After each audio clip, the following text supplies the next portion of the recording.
Hello students, welcome to our YouTube channel. Today in this lecture we will start to learn our textbook.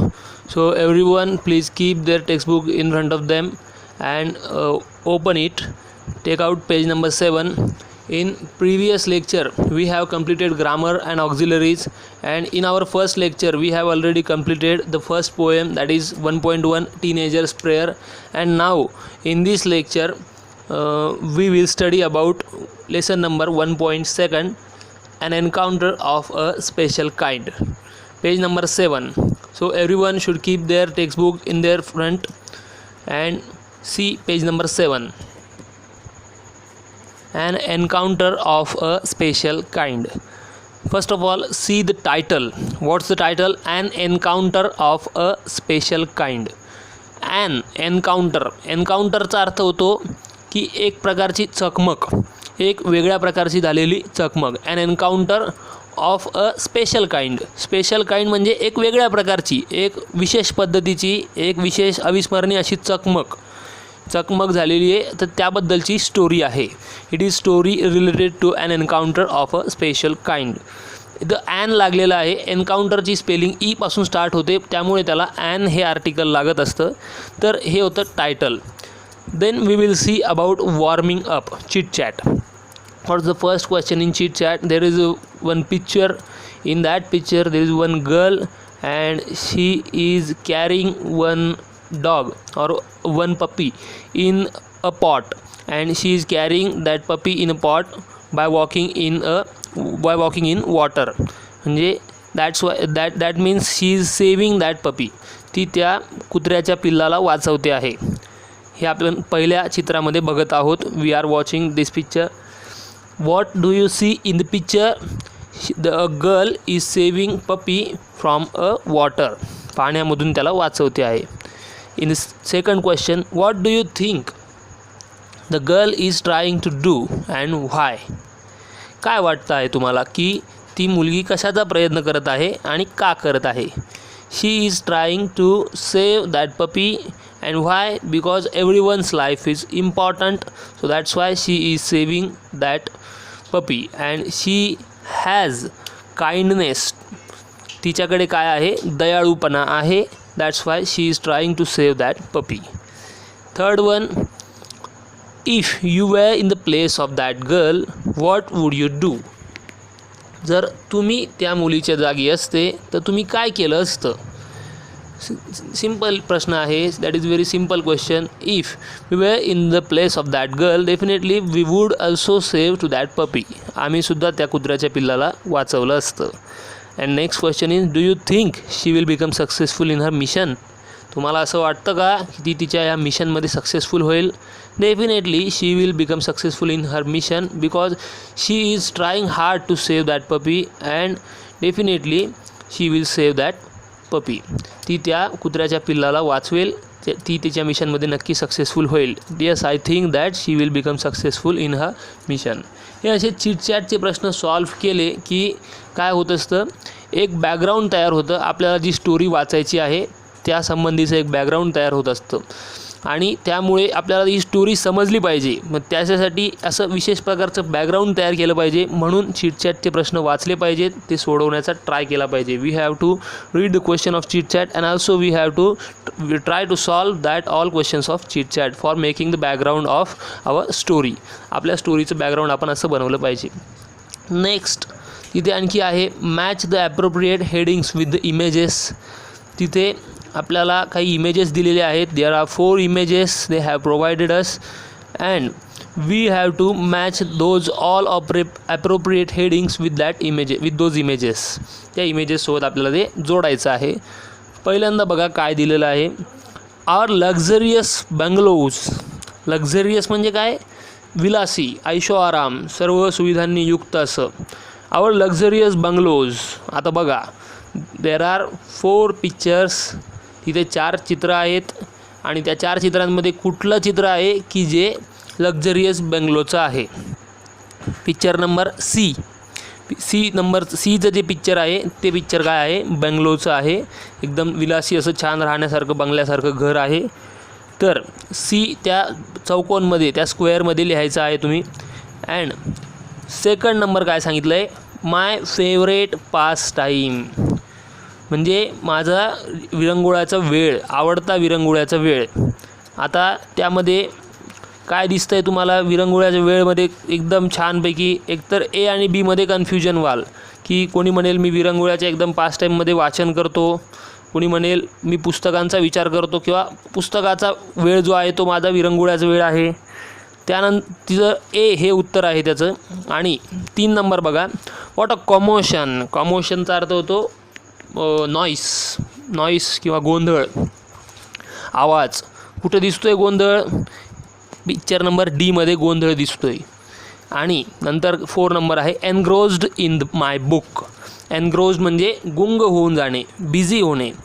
एनग्रोज्ड in my book कुठलं चित्र आहे की ज्याच्यामध्ये कोणी busy झालेलं आहे पुस्तक वाचताना, पिक्चर बी हे आहे. तर हे तुम्ही फिलअप करायचं आहे आणि समजून घ्यायचं आहे. Now we will start to learn our story. The name of the story or the title of the story is An Encounter of a Special Kind. आता आपण स्टोरीला सुरुवात करत आहोत. Now we are going to start our story. But before that consider one thing or try to understand one thing. You have to understand each and every line's meaning.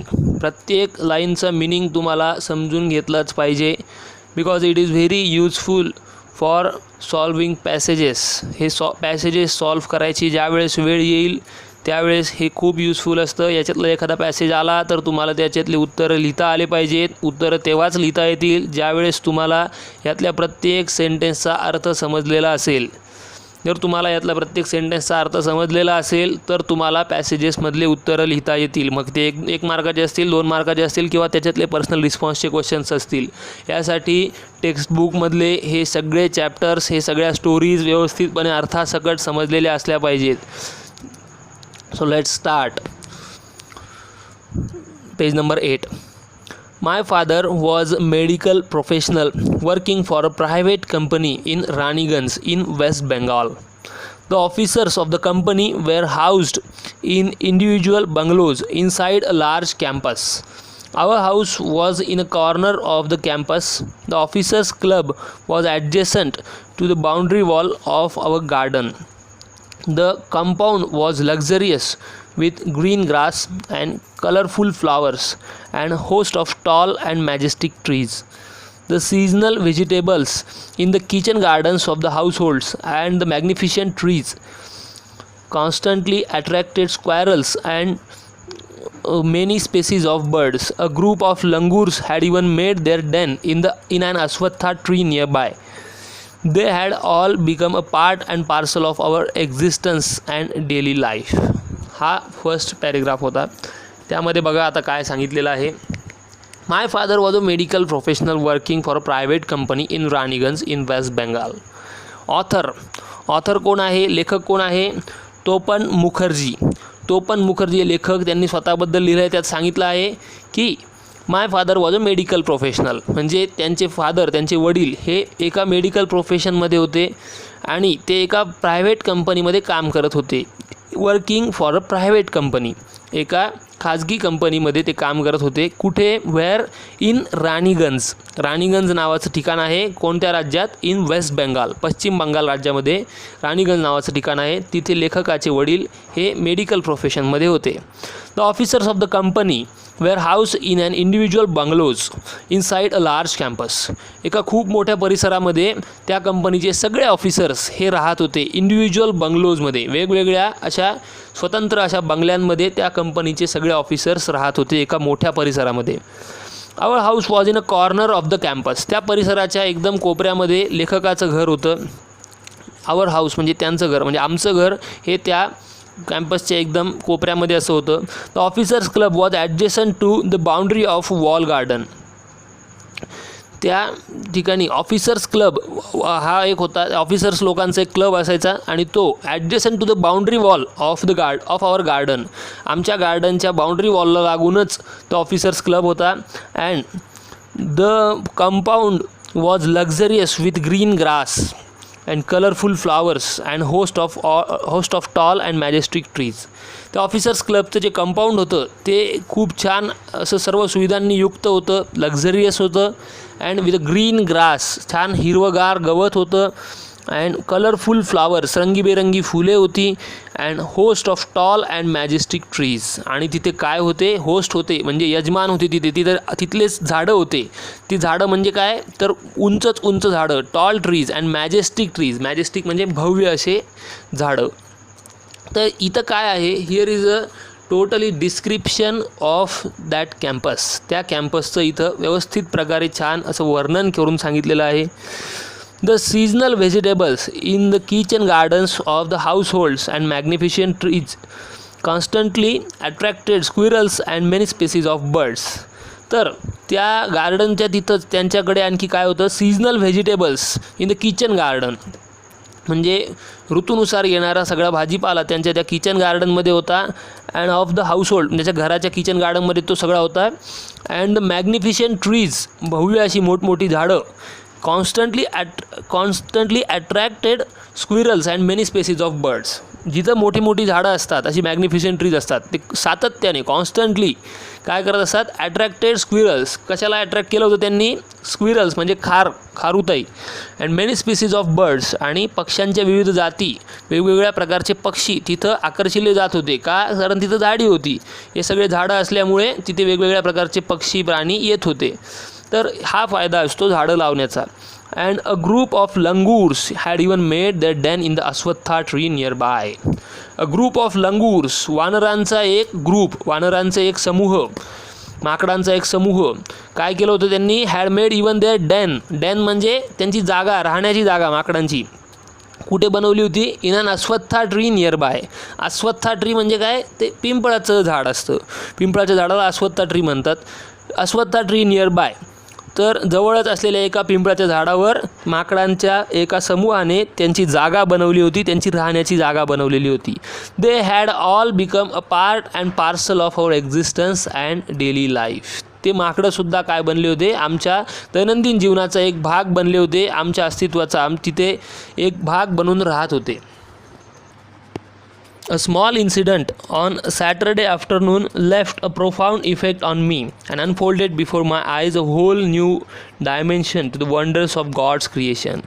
सॅटरडेच्या आफ्टरनूनला म्हणजे शनिवारच्या दुपारी एक जबरदस्त असा परिणामकारक असा एक इन्सिडंट, अशी एक घटना घडली माझ्या डोळ्यासमोर. And unfolded before my eyes, ही सगळी घटना माझ्या डोळ्यासमोर उलगडली. आणि a whole new dimension to the wonders of the god creation, आणि एक देवाच्या निर्मितीचं एक नवीन अशा प्रकारचं घटना माझ्या डोळ्यासमोर उलगडली. And it was a few days into a puja vacation. त्यावेळेसचे ते दिवस कोणते होते तर बंगालमध्ये एखाद्या पूजेनिमित्तच्या सुट्ट्या मिळत असतील, समजा दुर्गा पूजा वगैरे किंवा दिवाळीच्या वेळेस जशा आपल्याला सुट्ट्या मिळतात तशा त्यांना काही पूजा व्हॅकेशन होत्या. तिथल्या काही दिवसांमध्ये ही घटना घडलेली होती. And just like for an other child, the holidays provided an opportunity for me to become engrossed in the various magazines and storybooks published specially for children in the festive season. तर अशा ज्या सुट्ट्या असतात, हे festive season असतात, यामध्ये लहान मुलांसाठी जी मासिकं पब्लिश होतात, जी मॅगझिन्स किंवा स्टोरी बुक्स किंवा छान छान अशी गोष्टीची पुस्तकं पब्लिश होतात, अशी पुस्तकं वाचून जाण्यामध्ये मी घडून गेलेलो होतो, एनग्रोस्ड झालेलो होतो किंवा बिझी झालेलो होतो. जसे इतर मुलं होतात, just like for another child, जसे इतर मुलं बिझी होतात तसंच मी सुद्धा holidays provide an opportunity for me, या सुट्ट्यांनी मला ही संधी दिली होती की पुस्तकांमध्ये वाचण्यामध्ये घडून जावं, असं इथं लेखकांनी सांगितलेलं आहे. After a hearty lunch my parents and my younger sisters lay down for an afternoon nap. After hearty lunch, hearty lunch म्हणजे काय, इथं काय हार्टी म्हणजे हार्टशी रिलेटेड असं काही नाही, इथं मनापासून म्हटलेलं आहे. हार्टी म्हणजे काय, मनसोक्त, मनसोक्त असं पोट भरून जेवण केल्यानंतर, दुपारचं जेवण, लंच, दुपारच्या जेवणाला लंच म्हणायचं. आफ्टर हार्टी लंच, मनसोक्त असं दुपारचं जेवण केल्याच्या नंतर my parents and my younger sisters, माझे पालक आणि माझी लहान बहीण, ले डाऊन म्हणजे खाली पहुडले किंवा खाली निजले, फॉर ॲन आफ्टरनून नॅप, कशासाठी, नॅप म्हणजे दुपारची डुलकी, दुपारची झोप, फॉर ॲन आफ्टरनून नॅप, दुपारच्या झोपेसाठी ते खाली पडले. अँड आय सेटल डाऊन, मी सुद्धा खाली बसलो विथ अ स्टोरी बुक. काय घेऊन बसलो? एक गोष्टीचं पुस्तक घेऊन बसलो. The quiet afternoon presented the perfect backdrop for the reading adventure story. एक ॲडव्हेंचरची साहसी कथा लेखक वाचत होता आणि त्यासाठी ही दुपारची शांतता, quiet afternoon presented a perfect backdrop. त्याच्यामुळे काय झालं होतं, व्यवस्थितपणे वातावरण निर्मिती झाली होती पुस्तक वाचण्यासाठी, ॲडव्हेंचर स्टोरी वाचायची होती. The silence was occasionally broken by the sound of my family snoring. घरचे लोक झोपलेले होते आणि घरच्या लोकांच्या त्या घोरण्यामुळे काय होत होतं, ती शांतता, though silence that was occasionally broken, म्हणजे ती शांतता भंग केली जात होती, ती शांतता तुटत होती. And harsh crowing of a crow. Harsh म्हणजे काय, कर्कश, तीव्र, कर्कश असं त्या कावळ्याचा कावकाव करण्याचा आवाज. And the Srila call of kite. Srila म्हणजे काय, इथं दिलेलं आहे very hard or loud sound, मोठा आवाज होता कुणाचा, ऑफ अ काईट. काईटचा अर्थ इथं पतंग होत नाही, काईटचा अर्थ घार पक्षी होतो. And the Srila call of kite flying high above the ground. And त्या घारीचा आवाज तो सुद्धा त्या लेखकाला वाचण्यामध्ये डिस्टर्ब करत होता. अँड मिनिट्स टिक बाय, आणि मिनिटचा टिकटिक करण्याचा आवाज, आणि मिनिट्स असे पास होत होते. I became deeply absorbed in the book. मी काय झालो, पुस्तकं वाचण्यामध्ये खूप गढून गेलो, असं लेखकाने इथे सांगितलेलं आहे. We have completed first 3 paragraphs of the story. याचबरोबर काय करायचं आहे, तुम्ही सायमल्टेनियसली पॅरेग्राफ वाचतानाच प्रत्येक शब्दाचा अर्थ समजून घ्यायचा, त्या शब्दाचा अर्थ लिहून ठेवायचा. इथे ह्या पिंक कलरमध्ये दिलेला जो कॉलम आहे, त्या कॉलममध्ये पण जे शब्द आहे त्या शब्दांचे सुद्धा अर्थ समजून घ्यायचे आहेत, आणि मी ते नंतर तुम्हाला लिहूनसुद्धा त्याचा फोटो टाकणार आहे. Next paragraph. Suddenly I heard a group of street dogs barking furiously in the distance. काही अंतरावर काही डॉग्स, काही भुंकणारी कुत्रे, बार्किंग डॉग्स, फ्युरियसली म्हणजे रागाने भुंकणारी काही कुत्रे, त्यांचा आवाज ऐकू आला. Suddenly I heard a group of street dogs, गल्लीतले कुत्रे, बार्किंग फ्युरियसली, रागाने भुंकत होते. अँड इन द डिस्टन्स, काही अंतरावर. I chose to ignore the commotion. मी सुरुवातीला या गोंधळाकडं इग्नोर करण्याचा विचार केला. इग्नोर म्हणजे त्याच्याकडे दुर्लक्ष करण्याचा विचार केला. Thinking that the pack of dogs might have cornered a hapless pig. असा विचार केला होता की पॅक ऑफ डॉग्स म्हणजे ह्या कुत्र्यांच्या समूहाने काय केलं असेल, कदाचित might have cornered a hapless pig, म्हणजे त्यांनी एका दुर्दैवी अशा किंवा संकटात सापडलेल्या अशा अनफॉर्च्युनेटिक म्हणजे एखादा बिचाऱ्या गरीब डुकराला त्यांनी संकटात आणलं असेल या कुत्र्यांनी, असं कधी लेखकाला वाटलं. म्हणून लेखकाने सुरुवातीला काय केलं, he ignore to that noise. But soon the barking became louder. पण लवकरच काय झालं, हे भुंकणं, हे बार्किंग म्हणजे भुंकणं, the barking became louder. Louder म्हणजे काय, मोठा आवाज येऊ लागला आणखी. अँड द मोर ॲग्रेसिव्ह, खूप रागाने असं भुंकण्याचा तो आवाज वाढू लागला. And alarm cawing of a flock of crows added to cacophony. I also heard. आता इथपर्यंत काय झालं, आणि आणखी कशाचा आवाज येऊ लागला, तर कावळ्यांचा जो थवा होता तो वरती येऊन फिरू लागला आणि त्यांचाही आवाज येऊ लागला मोठ्याने. कॅकोफोनी म्हणजे खूप एकदम तीव्र कर्कश आवाज येऊ लागला त्यांचा. I also heard disturbance approaching closer. आणि मी हा सगळा जो डिस्टर्बन्स होता, हा सगळा जो आवाज होता तो आणखी जवळ आलाय असं ऐकू येऊ लागलं. Curiosity got the better of me. Got the better of मीचा अर्थ इथं बाजूला दिलेला आहे, ओव्हर पॉवर्ड ऑर डिफिटेड. तर या क्युरियोसिटीने, या उत्सुकतेने मला हरवलं आणि ती मी पाहायला गेलो, असं ते लेखकाने सांगितलं आहे. लिव्हिंग द बुक असाइड, पुस्तक बाजूला ठेवलं. And I rush to the veranda to see what was going on. आणि मी अंगणामध्ये गेलो बघण्यासाठी की काय चालू होतं. धावलो, रस्ट म्हणजे काय, पळालो, धावलो, गेलो अशा अर्थाने म्हटलं जातं. त्यानंतर I glance towards the roof of the club house and saw something horrible. मी एक ग्लान्स म्हणजे काय, एक कटाक्ष टाकला, एक नजर टाकली. कुठे टाकली नजर, towards the roof of the club house. ते क्लब हाऊसच्या छपरावरती एक नजर टाकली. And I saw something horrible. Horrible म्हणजे काहीतरी भयानक मी तिथं बघितलं. A big male langur, apparently the leader of its group, was holding a baby langur in his hands. एक खूप मोठं असं मेल लंगूर होतं. मेल लंगूर म्हणजे मोठं असं एक माकड होतं आणि मोठं वानर होतं. Apparently the leader of its group. तो त्या माकडांच्या ग्रुपचा एक लीडर आहे किंवा माकडांच्या ग्रुपचा एक मोठा माकड आहे त्यांच्यातला असं वाटत होतं, दिसत होतं. And was holding a baby लंगूर. आणि त्यांनी काय पकडलेलं होतं, त्यांनी एक लहान बाळ असं असलेलं वानर, बेबी लंगूर, लहान माकड पकडलेलं होतं. खूप छोटंसं बाळ असं असलेलं माकड पकडलेलं होतं. In his hands and mercilessly biting it all over with the definite intent to kill. आणि त्यांनी निर्दयीपणे त्या माकडाला पकडलेलं होतं त्याच्या हातामध्ये. अँड बायटिंग इट, त्याला तो चावत होता, चावा घेत होता. And all over with the definite intent to kill, त्याला मारण्याच्या उद्देशाने तो त्याला चावत होता, त्याला पकडलेलं होतं. The helpless mother of the baby, त्या लहान अशा बाळ असलेल्या माकडाची जी आई होती, द हेल्पलेस मदर, ती असहाय दिसत होती. And other lesser members of the langur group were scattered on the roofs.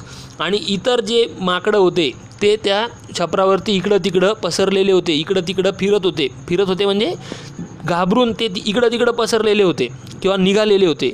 And the buildings near by watching the baby being killed.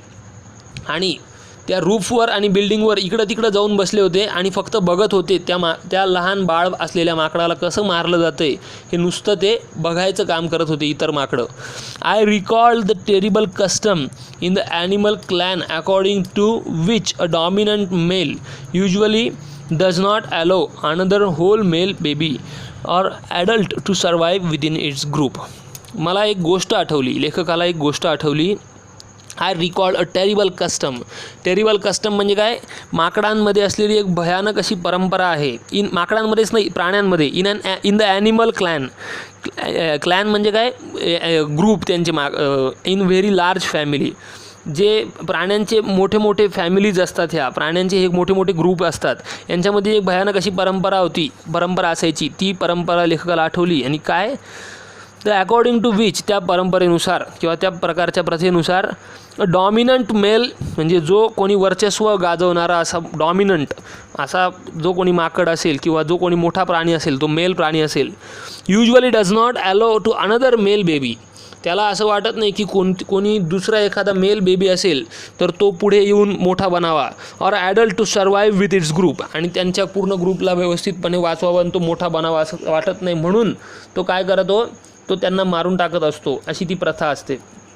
Without losing any time I gathered stout stick in one hand and hurled a piece of stone at the marauding langur. काय झालं, लगेच कुठलाही वेळ न घालवता लेखकाने काय केलं, एक स्टूड स्टिक, एक खूप मोठी अशी काठी घेतली. स्टूट म्हणजे काय, जड अशी काठी घेतली. इन वन हँड, एका हातामध्ये काठी घेतली. अँड हर्ल्ड म्हणजे काय, थ्रू फोर्सफुली म्हणजे खूप अशी जोराने फेकली. कुठं फेकली, अ पीस ऑफ स्टोन म्हणजे काही दगडं फेकले. ॲट द मॅराउंडिंग लंगूर. मॅराउंडिंगचा अर्थ लिहिलेला आहे searching or something to steal or attack. तो जो अटॅक करणारा जो माकड होता तर त्याच्या दिशेने लेखकाने काय केलं, दगडं फेकले आणि एका हातामध्ये काठी धरली. द लंगूर वॉज सो इन्फ्युरिएटेड, तो माकड खूप संतापला. अँड दॅट इट हार्डली टूक any notice of my assault. त्याने बघितलं लगेच की मी त्याच्यावर अटॅक करत आहे, माझ्या ह्या हल्ल्याचा त्याने हार्डली टूक म्हणजे त्याने खूप कठीणपणाने बघितलं माझ्याकडे आणि इकडं त्याने माझा हल्ला त्याने बघितला किंवा मी त्याच्यावर हल्ला केलेला आहे किंवा लेखकाने हल्ला केलेला आहे असं त्याने त्या माकडाने नोटीस केलं. But then I started throwing more stones. मग त्यावेळेला जेव्हा माकड संतापला तेव्हा लेखक पण काय घाबरून पळून गेला का, नाही. Then I started throwing more stones, आणखी दगडं मी फेकायला सुरुवात केली. The dogs on their part raise their pitch of cry. आणि हे सगळं गोंधळ बघून काय केलं, जे कुत्रे होते त्या कुत्र्यांच्या आवाजाचा वेग वाढला. ते कुत्रे मोठमोठ्याने आणखी भुंकायला लागले. The changed circumstances and the sudden unexpected attack from unknown quarters forced the langur to drop the baby from the sloping roof over the veranda. तर ही बदललेली परिस्थिती काय बदलली होती की लेखकाने दगडं फेकायला सुरुवात केली होती. लेखकाच्या एका हातामध्ये काठी होती, लेखक घाबरत नव्हता आणि लेखकाने कंटिन्युअसली दगडं फेकत राहिला आणि त्यामुळे काय झालं, परिस्थिती बदलली. कशी बदलली तर माकड घाबरलं. द सडन अनएक्सपेक्टेड अटॅक, अचानकपणे हा झालेला अनपेक्षित असा हल्ला from unknown quarters force the langur to drop, आणि वेगवेगळ्या दिशेमधून हे दगडं फेकले आणि हा अटॅक झाल्यामुळे काय झालं, त्या माकडाला काय करावं लागलं, force the langur to drop the baby, त्याला ते लहान बाळ सोडून द्यावं लागलं. And from the sloping roof over the veranda, आणि तो जो घसरणारा छप्पर होतं, घसरणारा जो छत होतं तिथं त्याने ते सोडून दिलं आणि ते अंगणामध्ये ते बेबीला सोडलं. द बेबी वॉज लिस्टलेस म्हणजे काय, इथं दिलेला आहे अर्थ बघा, विदाऊट एनी एनर्जी, कमकुवत होता, खूप अशक्त होतं ते बेबी, ते लहान बाळ माकडाचं. And appear to be dead, आणि असं वाटत होतं आता मरतंय का काय, इतकं त्याला चावलेलं होतं आणि धरलं होतं आणि अशक्त होतं लहान बाळ माकडाचं. As its baby started to slide down, जसं ते लहान बाळ घरंगळू लागलं त्या स्लोपवरून. The excitement of the pack of dogs grew manifold at the prospect of good kill and meal. तर त्या छतावरून ते बाळ खाली पडतंय, तर त्या छताच्या खाली काय झालं, कुत्रे जमा झाले. कशामुळे कुत्रे जमा झाले, त्या कुत्र्यांना एक्साइटमेंट कशाची राहिली, तर त्यांना ते माकडाचं बाळ खाली पडल्यावर त्याला मारता येईल आणि त्यांना गुड किल अँड मील, त्यांना त्या माकडाचं जेवण खायला मिळेल, त्या माकडाला खायला मिळेल, म्हणून ते कुत्रे खाली जमा झाले. And keeping the dogs at the bay with the stick, I manage to catch hold the baby langur's tail and just as the tipped over the edge of the tiled roof. लेखकाने काय केलं तिथं, keeping the dogs at bay, या भुंकणाऱ्या कुत्र्यांना एका बाजूला केलं काडीने, स्टिकने, with the stick. And I manage to catch hold of baby langur's tail, आणि त्या लहान बाळ असलेल्या त्या माकडाची शेपटी पकडण्याचा प्रयत्न लेखकाने केला. And tip over the edge of the tiled roof, आणि त्याला एका काठावर, त्या छताच्या एका काठावर आणण्याचा प्रयत्न केला. द बेबी ॲपियर्ड इनर्ट म्हणजे काय, बेशुद्ध पडल्यासारखं, एकदम पॉवरलेस, मोशनलेस म्हणजे अचल, एकदम निश्चल राहिलेला, जसं काय बेशुद्ध झाला आहे. अँड लाईफलेस म्हणजे मेला का काय असं वाटायला लागलं, लाईफलेस म्हणजे जिवंत नाही आहे असं वाटायला लागलं. And it was indeed a male baby, आणि खरोखरच ते कोण होतं, एक मेल बेबी होतं, एक पुरुष माकड होतं, पुरुष बाळ असं असलेलं माकड होतं. By this time my parents and sister had come out on to the veranda, तोपर्यंत लेखकाचे सगळे पॅरेंट्स आणि सिस्टर वगैरे तिथं त्या अंगणामध्ये आले होते. And were witnessing my rescue operation, आणि हे माझं बचाव कार्य चालू असलेलं त्यांनी स्वतः साक्षीदार असून पाहिलं, म्हणजे स्वतःहून पाहिलं त्यांनी. And some of our neighbours had also gathered in the distance, आणि काही आमचे शेजारीसुद्धा जमा झाले होते सगळं बचाव कार्य पाहण्यासाठी. म्हणजे ह्याच्यातून आपल्याला काय दिसून येतं, या सर्व कामातून आपल्याला लेखकाकडे असलेलं जे कॉम्पॅशन आहे, कॉम्पॅशन म्हणजे काय, काइंडनेस किंवा सिम्पॅथी, मनामध्ये एक सहानुभूती असणं गरजेचं असतं. There is a need of compassion in each person. प्रत्येक व्यक्तीमध्ये अशी प्रकारची सहानुभूती असली पाहिजे की एखादा लहान जीव जरी असेल, समजा आता इथे लेखकाने काय केलं, त्या बाळ असलेल्या माकडाला वाचवलं त्या मोठ्या माकडापासून. मग ते वाचवण्यासाठी तो घाबरला नाही, त्याने स्वतःहून प्रयत्न केला आणि त्या मोठ्या माकडाला हाकललं, नंतर कुत्र्यांनाही हाकललं आणि त्या लहान बाळाला वाचवलं. म्हणजे आपण ज्यावेळेस कधी एखाद्या कुत्र्याला दगड मारतो, तर ते मारण्याच्या आधी आपल्या मनामध्ये त्या कुत्र्याबद्दल, त्या प्राण्याबद्दल थोडीशी दया जर जागली तर आपण त्याला दगडच मारणार नाही. म्हणजे अशा प्रकारची दया ह्या पाठातून आपल्याला शिकवली जात आहे. त्यानंतर नेक्स्ट काय सांगितलेलं आहे, bye this I took a baby langur to our backyard and gently laid him on the floor inside the poultry coop. तर काय केलं तिथं, मग त्याला मागच्या बॅकयार्डमध्ये म्हणजे मागच्या अंगणामध्ये घेऊन आला लेखक तिथे. अँड जेंटली लेड हिम, त्याला हळुवारपणे व्यवस्थितपणे खाली ठेवलं, to floor inside the poultry coop. आणि तिथे पोल्ट्री कूप म्हणजे काय, त्यांचं खुराड जिथं होतं ते खुराड्यातले कप्पे, तिथं त्यांनी त्या माकडाला ठेवलं. केज फॉर पोल्ट्री म्हणजे त्या ह्याच्यासाठी खुराडे असतात ना कोंबड्यांचे वगैरे, ते त्याला म्हणलेलं आहे, तिथं त्या माकडाला व्यवस्थितपणे ठेवलं.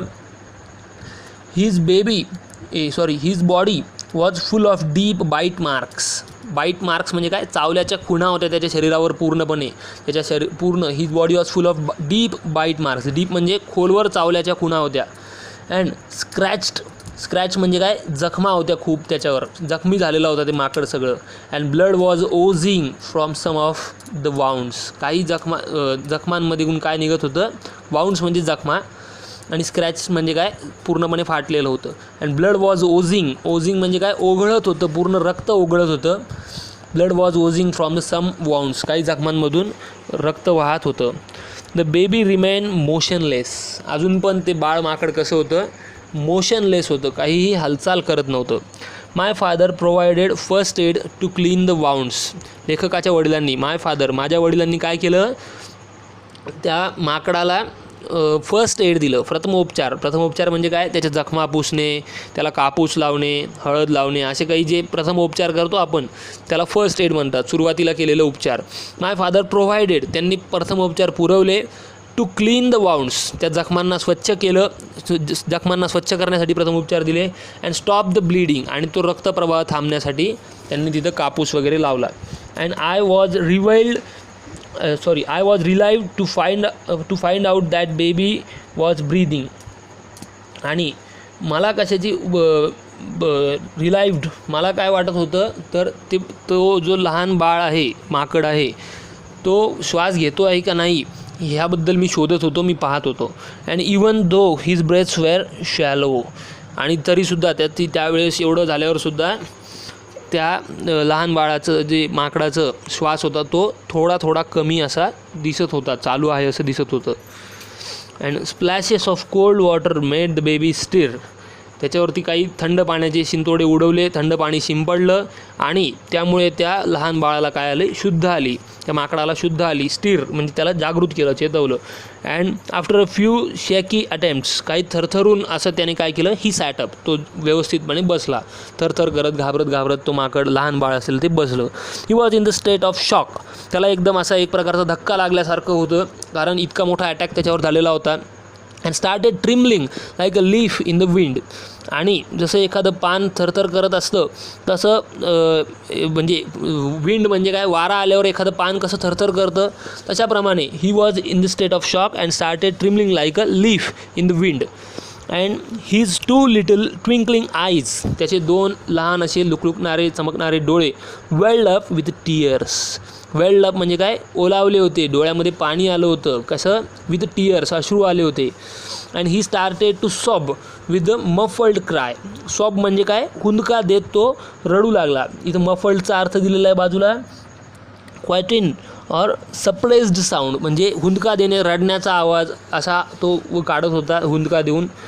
And just like a human child would after experiencing trauma, म्हणजे खूप मोठा घाबरलेल्या अवस्थेमध्ये जसं ह्युमन चाइल्ड, माणसाचं बाळ जसं रडतं मोठमोठ्याने एखाद्या वेळेस घाबरल्यावर, तसं ते माकडाचं बाळही रडायला लागलं. And I offered him peeled banana. Peeled म्हणजे सोललेलं केळ त्या लेखकाने माकडाला ऑफर केलं किंवा दिलं. Which he accepted with his unsteady hand. त्याच्या थरथरणाऱ्या हातांनी ते केळ घेतलं, त्या माकडाने ते केळ घेतलं. And began taking hesitant bites. आणि त्याने काही विचार न करता त्यांनी ते खायला सुरुवात केली. And my attention was fixed on the revival of the baby लंगूर. माझं लक्ष त्या बाळ असलेल्या माकडाकडे, त्या बाळ माकडाकडेच होतं. And suddenly I had an uncanny feeling of being watched. आणि मला अशी वेगळीच विलक्षण अशी फिलिंग आली की कोणीतरी मला बघत आहे असं मला जाणवायला लागलं लेखकाला. And I turn away from the coop. मी त्या पिंजऱ्यापासून मी दुसरीकडे वळून बघितलं, दूर बघितलं. अँड लुक्ड अप, आणि बघितल्यावर काय दिसलं, there sat the mother langur. तिथं त्या माकडाची आई बसलेली होती. अँड आवर किचन्स रूफ, त्या लेखकाचं जे किचनचं छत होतं, स्वयंपाकघराचं छत होतं, त्या छतावर त्या माकडाची आई बसलेली होती. And watching every move I made. आणि मी केलेल्या प्रत्येक गोष्टीला ती बघत होती. मी काय करत आहे, लेखक काय काय करत आहे ते सगळं ती बघत होती. ती तिचं बाळ सुरक्षित आहे का नाही हे पाहत होती. जशी माणसांमध्ये ममता असते, माया असते, आपल्या बाळांबद्दल प्रेम असतं, तसंच प्रेम कुणामध्ये असतं, माकडांमध्येही असतं. Same kind of love and affection we found that in the animals also. She simply sat there quietly. ती एकदम शांतपणे तिथे बसलेली होती. And is as if convince that no harm was being done to her child. आणि ती बघून खात्री करत होती की आता माझ्या बाळाला कुठल्याही प्रकारचा धोका नाही किंवा आता कुठल्याही प्रकारचं हार्म म्हणजे नुकसान होत नाही ना, माझं बाळ आता सेफ आहे ना, is my baby safe or not. She was watching it quietly. शांतपणे ती सगळं हे पाहत होती. Meanwhile the baby sensed the presence of his mother. आणि त्याच दरम्यान काय झालं, त्या बाळालासुद्धा जाणवलं की माझी आई इथं आलेली आहे.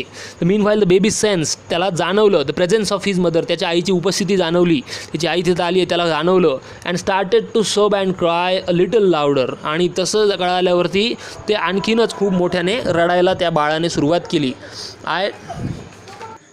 I retreated from the door of the coop and to allow the mother access to her baby. आणि मी काय केलं, मी रिट्रेटेड मागे वळून बघितलं दरवाजाच्या आणि कूप तो पिंजरा जो होता तो उघडला किंवा and the door of the coop to allow her mother म्हणजे त्या माकडाला, त्या आईला, ती जे आई माकड होतं तिला आत येऊ देण्यासाठी, बाळाकडे येऊ देण्यासाठी मी मागे वळालो, दरवाजापासून मागे वळालो. कशासाठी, तर माकडाच्या आईने माकडाजवळ यावं. Immediately the mother descended. आणि जसा लेखक मागे गेला इमिजिएटली काय झालं, द मदर डिसेंडेड म्हणजे खाली उतरली. And on the floor of the coop, त्या पिंजऱ्याच्या जमिनीवर तिथपर्यंत उतरली. And picked up her baby in her arms. आणि तिने आपल्या कुशीमध्ये त्या माकडाला उचलून घेतलं. She gave up baby a thorough body inspection to the check his injuries. तिने तपासलं आपल्या बाळाला की याला कुठं कुठं लागलेलं आहे. अँड देन कडल्ड हिम म्हणजे काय, त्याला एकदम घट्ट पकडलं. Held closely. Then cuddled him tightly in her bosom म्हणजे आपल्या हृदयाजवळ, आपल्या छातीजवळ ते त्या माकडाच्या आईने माकडाला घट्ट पकडून घेतलं. And the baby found great solace in her caring arms. आणि त्या माकडाच्या बाळाला खूप शांतता मिळाली त्याच्या आईच्या कुशीमध्ये. केअरिंग आर्म्स म्हणजे त्याच्या आईची काळजी घेणाऱ्या त्या हातांमध्ये, काळजी घेणाऱ्या त्या कुशीमध्ये खूप त्या माकडाला शांतता मिळाली. The mother sat and still with baby in her lap for few minutes. तर ती माकडाची आई थोडा वेळ त्या बाळाला घेऊन तशीच थांबली. And it was almost as if she was pondering over her options and trying to figure out how she could keep the baby safe from further assault. आणि ती विचार करू लागली की पॉन्डर म्हणजे काय, थिंक, ओव्हर डीपली. ती खूप विचार करू लागली कशाचा, की काय ऑप्शन आहे, what's the option before her for trying figure out how can I save my child for further assault. पुढच्या येणाऱ्या हल्ल्यांपासून मी माझ्या बाळाला कसं सेफ ठेवू शकते असा विचार ती करू लागली. For a few seconds the mother langur looked straight into my eyes. काही सेकंदासाठी त्या माकडाच्या आईने माझ्या डोळ्यामध्ये सरळपणे बघितलं. Even today I can not forget that look in her eyes. मी आजसुद्धा त्या माकडाच्या आईने माझ्या डोळ्यामध्ये डोळे घालून जे बघितलं होतं ते आजही विसरू शकत नाही. Showering silent gratitude on me for saving her child. त्या डोळ्यांमध्ये काय होतं, त्या जणू काही ती डोळ्यांनी, मुकी प्राणी होते, मुकी प्राणी बोलू शकत नाही, दे कांट स्पीक. मग त्यावेळेला त्या प्राण्यांनी काय केलं, शॉवरिंग सायलेंट ग्रॅटिट्यूड, जणू काही त्या माकडाने काय केलं होतं, ग्रॅटिट्यूड म्हणजे कृतज्ञता व्यक्त केली होती शांतपणे on me for saving her child. त्याच्या बाळाला वाचवलं होतं लेखकाने, त्याबद्दल माकडाच्या आईने जणू कृतज्ञता व्यक्त केली, थँक्स मानलं असेल असं लेखकाला वाटलं त्या डोळ्यांमध्ये बघितल्यावर. And I was overwhelmed by the emotion. मी भावनेने खूप भारावून गेलो होतो. की किती इमोशनल सीन होता की त्या माकडाला वाचवलं आणि माकडाची आई त्या लेखकाचे धन्यवाद मानते. द सेंटिमेंट म्हणजे भावना, sentiment and the way she said thanks to me. अशा पद्धतीने ती मला थँक्स म्हटलं, हा खूप भावनात्मक असा क्षण होता. And there sat a universal mother holding a stricken child in her lap.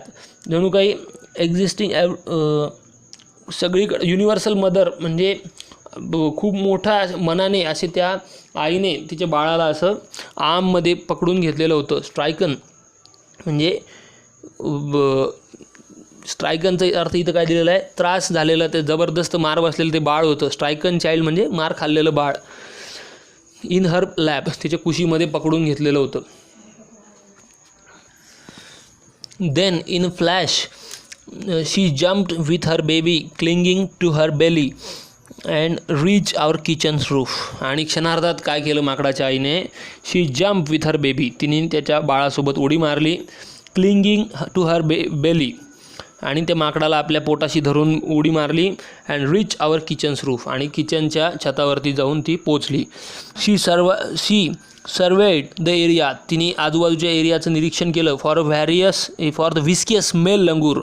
विस्कियस म्हणजे काय, विशियस मेल लंगूर म्हणजे इव्हिल, तो दुष्ट असा तो जो माकड होता मेल लंगूर ज्याने हल्ला केला होता, त्याला बघितलं कुठं दिसतो आहे का. And then left away in the direction opposite to the place of the violent encounter. हा जो एन्काउंटर घडला होता, ही जी चकमक घडली होती, ज्या जागेवर घडली होती त्याच्या विरुद्ध दिशेला ती दूर निघून गेली. And the brief meeting with the mother and the baby langur convinced me that the interspecies communication and mutual trust is indeed reality. And should anyone strike the right chord and relationship homes into action. या सगळ्या एका मीटिंगने माझी खात्री पटली होती की अंतप्रेरणेने हे इतके असे संवाद साधू शकतात प्राणी आपल्यासोबत, आणि एकमेकांबद्दलचा हा प्राण्यांबद्दलचा असलेला विश्वास हा खरोखरच किती चांगला आहे एकमेकांचे असे नाते टिकवण्यासाठी, हा त्याच्यामधून दिसून येतो की त्या माकडाच्या आईचा लेखकावर किती एक प्रकारचा विश्वास होता असं त्याच्यातूनही दिसून येतं. अँड हम्स इंटू ॲक्शन, याचा अर्थ इथं दिलेला आहे बिकम्स ॲक्टिव्ह. रिलेशनशिप ॲक्टिव्ह ठेवण्यासाठी ॲक्टिव्ह असण्यासाठी हा विश्वास खूप गरजेचा असतो. कुठलंही नातं असो, मग ते प्राण्याचं आणि माणसाचं नातं का असेना, त्यातसुद्धा विश्वास खूप महत्त्वाचा असतो. The mother langur showed me that the food was not the only means of communication between the man and the animal, but there were other means establishing a bond through trust, compassion and mutual understanding. म्हणजे त्या mother लंगूरने, त्या माकडाच्या आईने हे दाखवून दिलं की माणूस आणि प्राणी यांच्यामध्ये संवाद होण्यासाठी फक्त फूड हे मीन नाही आहे, फूड हे माध्यम नाही आहे. म्हणजे आपण प्राण्याला फक्त अन्न देऊ आणि त्याच्यातूनच आपण त्याला अन्न दिल्यावर तो अन्न खाईल, हाच एक कम्युनिकेशन माणसामध्ये आणि प्राण्यामध्ये होईल असं नाही आहे, हे माकडाच्या आईने दाखवून दिलं. आणि तिथे काय असू शकतं तर माणसामध्ये आणि प्राण्यामध्ये संवाद आणखी कोणत्या प्रकारे होऊ शकत असतो. देअर वेअर अदर मीन्स, आणखी काही माध्यम आहेत. कसे, म्हणजे माणसाचे आणि प्राण्याचे बॉन्डिंग एकमेकांसोबत जमण्यासाठी, एस्टॅब्लिशिंग अ बॉन्ड कशा पद्धतीने तर एकमेकांवर विश्वास ठेवून, बॉन्डिंग थ्रू ट्रस्ट, कंपॅशन प्राण्यांबद्दल आपण दया दाखवून त्यांच्याशी आपण संवाद साधू शकतो, अँड म्युच्युअल अंडरस्टँडिंग प्राण्यांना समजून घेऊनसुद्धा आपण त्यांच्यावर दया दाखवून त्यांच्याशी संवाद साधू शकत असतो. And 55 years have passed since that day. त्या दिवसाला 55 वर्ष पूर्ण होऊन गेलीत, 55 वर्षे झालीत. And I am now 70 years old. लेखक 70 वर्षाचा आहे. त्या 17व्या वर्षी लेखकाने लिहिलं I am now 70 years old and but I still fondly remember that encounter of a special kind. पण मला आजही प्रेमळपणाने फॉन्डली आठवतो, ती एक वेगळ्या प्रकारची चकमक मला आजही आठवते, असं लेखक इथे नमूद करतो. तर ही इतकी चांगली शिकवण देणारी अशी चकमक, इतकी चांगली शिकवण देणारी अशी story, it is a very good story that teaching us so many things. Sir ही अशी स्टोरी आपण आज इथे शिकलो आहोत, याच्यातून तुम्ही चांगला बोध घ्यायचा आहे. Take good moral from this story and try to implement this all morals in our day to day life. यामध्ये आपल्याला आपल्या लाईफमध्ये उपयोगी पडतील असे खूप काही गोष्टी आहेत. Try to remember this all words also. हे जे पिंक कलरमध्ये दिलेले आहेत ते सगळे वर्ड्ससुद्धा समजून घ्यायचे आहेत, ते लक्षात ठेवायचे आहेत, कारण त्यांचा वापर तुम्हाला उत्तर सोडवताना होत असतो. If you don't understand anything you can ask me it on WhatsApp group or in a comment box of YouTube. Comment बॉक्समध्ये प्रश्न विचारू शकता किंवा तुम्ही व्हॉट्सअपच्या आपला जो व्हॉट्सअपचा ग्रुप आहे त्यावरसुद्धा तुम्ही मला प्रश्न विचारू शकता. यामध्ये कुठलाही एखादा कन्सेप्ट समजली नसेल, एखाद्या शब्दाचा अर्थ समजला नसेल किंवा आणखी कुठल्याही गोष्टीचं काही विचारायचं असेल या पाठासंबंधी तुम्ही मला विचारू शकता. You can ask me. तर इथे हा पाठ आता संपत आहे. In the next lecture we will take English workshop of this lesson. या लेसनचं इंग्लिश वर्कशॉप आपण घेणार आहोत. So today we will stop here. Thanks for watching our lecture. And व्यवस्थितपणे सगळ्यांनी बघायचं आहे. Watch each lecture carefully. and try to do practice again and again. Don't forget to like this video and share this video to your friends also. Please like this video and share and subscribe also. Thank you so much.